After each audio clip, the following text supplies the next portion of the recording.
And after finishing the human campaign in Warcraft 3, I realized there is still something I want to talk about. Not the story this time, I've already gone through that in a separate video, but the missions themselves. I want to discuss how they're structured, how they actually teach you the game, and also my first impressions of humans as a faction, purely from a gameplay point of view. Because honestly, I didn't expect to be this impressed mechanically. When it comes to humans, I remembered the story quite a bit, I remembered Arthas and how the main events go, but I didn't remember how cleverly human campaign is designed as a learning experience. And once I started paying attention to that, I began noticing more and more small design decisions that feel intentional. So what I'd like to do here is take it slowly. First, zoom out and look at the overall structure of the campaign and how it introduces mechanics. Then go into specific mission types and systems that stood out to me, both the really strong parts and the few that felt not that good. And at the end I'll share my first impressions of humans as a race, keeping in mind that this is only based on the campaign, without any comparison to other factions yet. Alright, let's zoom out first. One thing that surprised me, and I didn't expect this, is how well human campaign works as a starting point for the entire game. It doesn't feel like a tutorial, but it absolutely is one, without telling it directly. At the beginning, hard difficulty even felt slightly easy to me. I remember thinking, okay, maybe this won't be that intense. But after a few missions I realized it's not about difficulty at first, it's about structure. You start with just a few footmen and simple objectives, nothing overwhelming. You learn basic control almost without noticing it. Then the game adds base building and resource management becomes more meaningful. Then heroes appear and suddenly you're not just moving units, you're managing abilities, cooldowns, positioning, sometimes even thinking about long-term leveling choices. And the layers keep stacking, but they stack gradually. You're never thrown into chaos instantly. And what I find especially clever is that this mechanical escalation mirrors the narrative escalation. Early missions feel stable, structured, and almost traditional. Later missions feel heavier, more pressured, more complex, which fits Arthas' situation perfectly. And when you reach the final mission, it becomes very obvious what the campaign has been doing all along. It's been preparing you. And as it turns out, it was done for both storyline and the gameplay, because that final mission combines almost everything.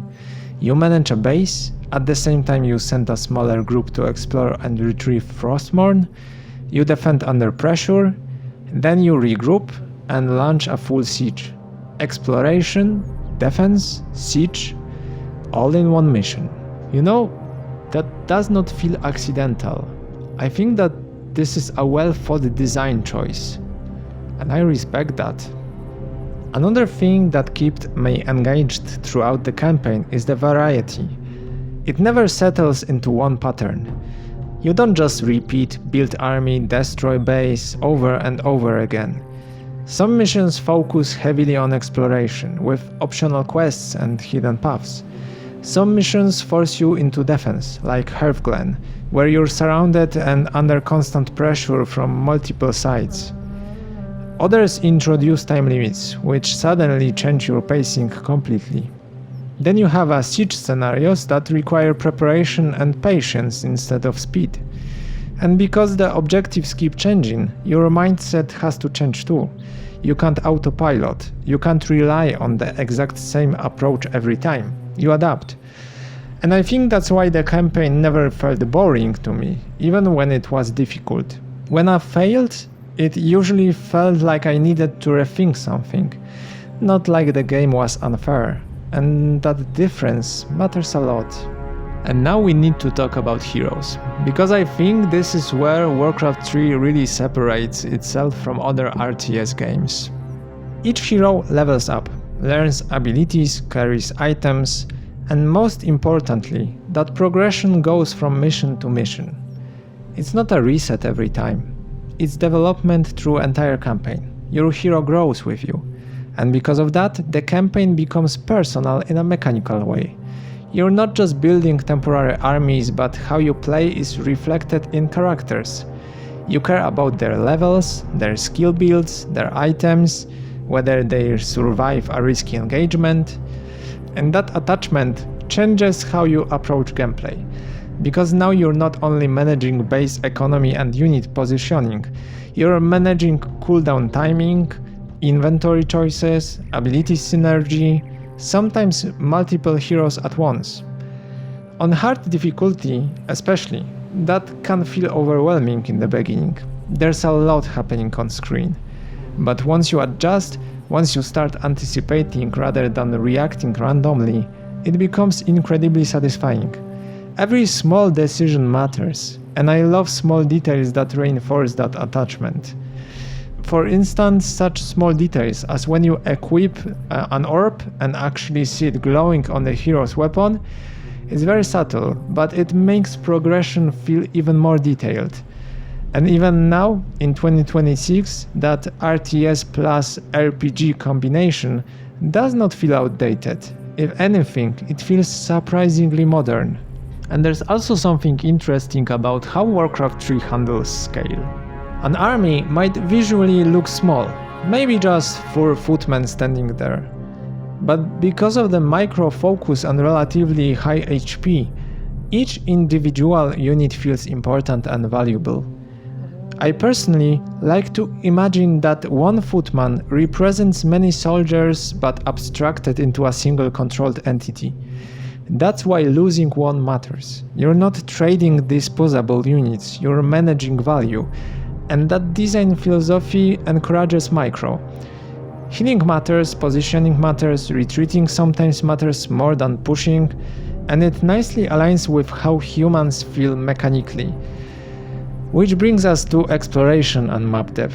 And maps add yet another layer to everything through creeps, hidden paths, and optional objectives.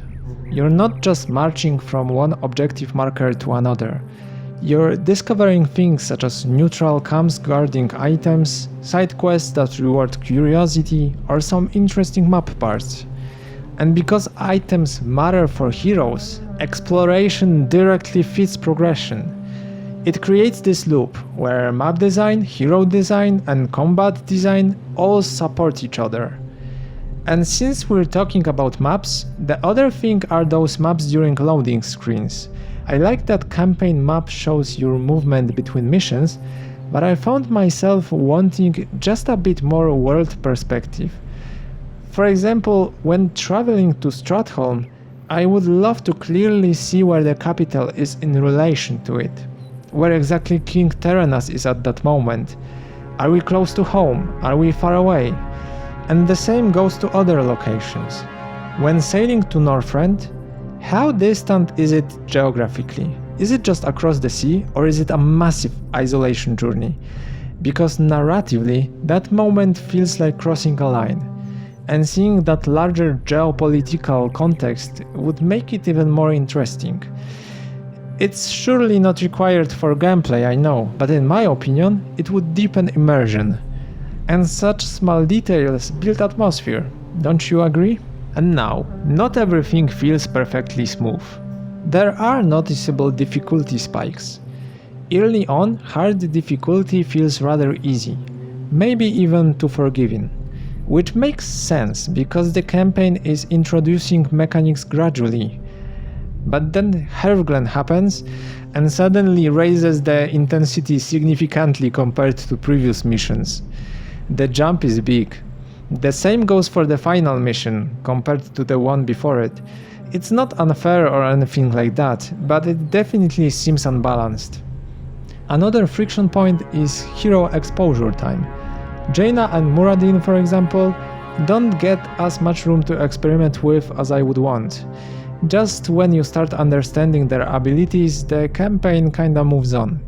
And late game units like Sorceress, Gryphon Riders or Siege Tanks become available when missions are already more demanding or time pressured.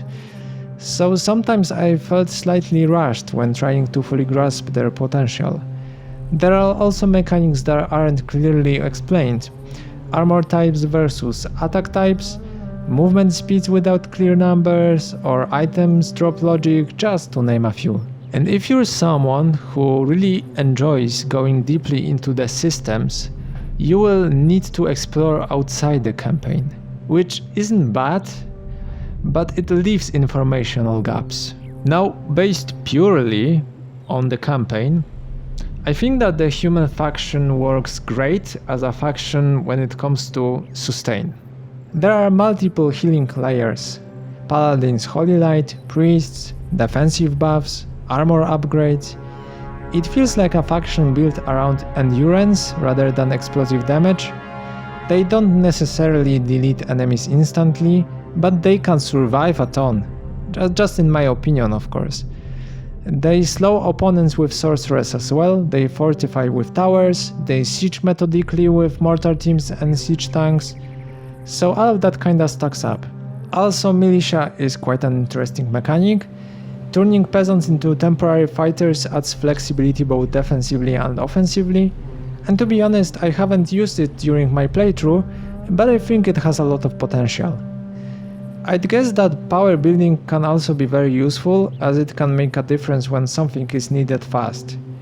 To add to those mechanics that seemed cool, Holy Light can also damage undead units, which makes me think humans might be particularly effective against undead, at least in theory. Remember though that these are just my first impressions, I haven't played the other races yet, so this is only the beginning and we will definitely need a proper comparison.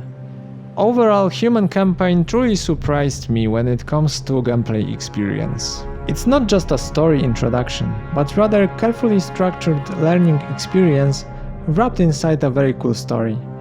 And if this is only the beginning of Warcraft 3, I'm really curious how different the Undead campaign will feel, both mechanically and tonally. Especially since I honestly don't remember the rest of the campaign, like at all. Also, since humans are about structure, discipline, and sustainability, then what does Undead represent? I honestly can't wait to find out. Finally, I just want to mention that if you're interested in the story and characters analysis side of the Human Campaign, I also made a separate video where I dive into that part more deeply. And stepping back for a moment, this whole project is basically my slow return to Warcraft 3. I'm going through each campaign carefully, reflecting on both story and gameplay, and later I want to properly learn one race which I decide as my main, and eventually go to multiplayer. No rushing, just building it step by step. So if that kind of journey sounds interesting to you, it would be very cool if you join. And next up, the Undead campaign. I hope you enjoyed the video. Thanks so much for watching, and I'll see you next time.